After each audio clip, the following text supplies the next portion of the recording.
Hi everyone. If you are watching this, it is probably because you wanted to figure out how to hyperlink something in Schoology so that you can have your students go directly from a to-do list like this or an announcement or an update into the actual materials that you're looking for. To do this, that they're working with. To do this, I always actually open a second tab in Schoology.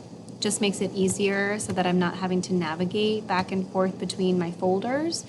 And so I would go into my unit folder and go into the lesson that I'm working with and the specific material that I'm working with.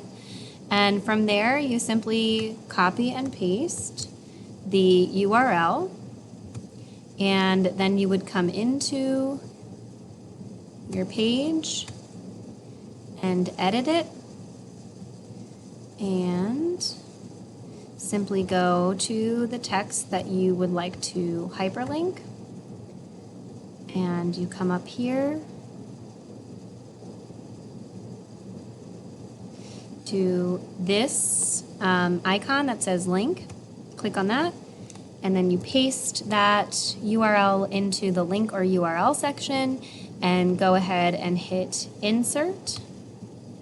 And once you do that, you will see that when students go back out to click on that, when they click on that, then it will take them directly to what they are looking for. Hope this is helpful. Thanks. Bye.